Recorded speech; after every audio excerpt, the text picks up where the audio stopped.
پنجاب کے مختلف شہروں سے علماء کرام کے وفد نے عالمی مدنی مرکز فیضان مدینہ باب المدینہ کراچی کا دورہ کیا۔ دورے کے موقع پر المدینہ العلمیہ کے ذمہ داران نے علماء کرام کا استقبال کیا اور انہیں شعبہ جات کا تفصیلی تعارف پیش کیا، جس پر تشریف لانے والے علماء کرام نے دعوت اسلامی کے شعبہ جات کی کارکردگی کو سراہا۔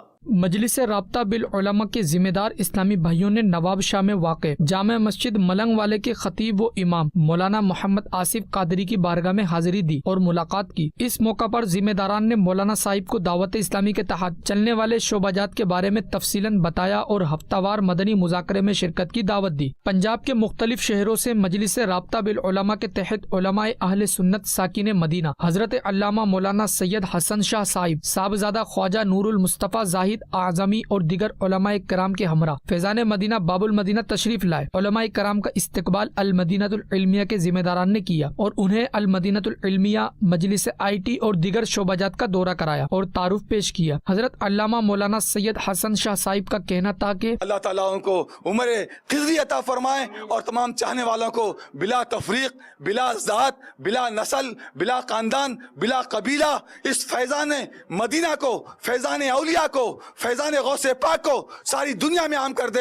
آج 200 ممالک میں یہ کام ہو رہا ہے۔ صاحبزادہ خواجہ نور المصطفیٰ زاہد اعظمی کا کہنا تھا کہ جامعۃ المدینہ کو دیکھ کر دل بہت خوش ہوا۔ اللہ کریم مشائخ اہل سنت کا سایہ ہم پر دراز فرمائے، علماء اہل سنت کا سایہ فگن فرمائے اور امیر اہل سنت کو ہم پر تا دیر قائم و دائم فرمائے۔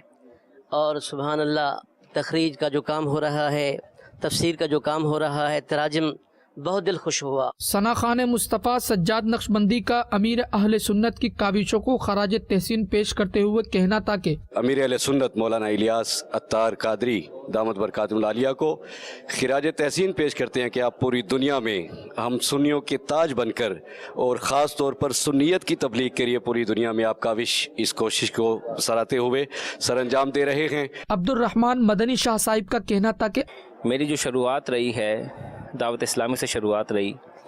میں پہلے اورنگی ٹاؤن میں رہتا تھا اور دعوت اسلامی سے وابستگی تھی اور میں حضرت صاحب سے طالب بھی ہوں اور میں دعوت اسلامی کے تحت جو ہے قافلوں میں بھی سفر کرتا رہا ہوں اور قافلے لے جاتا بھی رہا ہوں۔ فیضان مدینہ کا ہم نے وزٹ کیا، الحمدللہ جو کچھ ہم نے سنا تھا اس سے کہیں زیادہ یہاں پایا ہم نے۔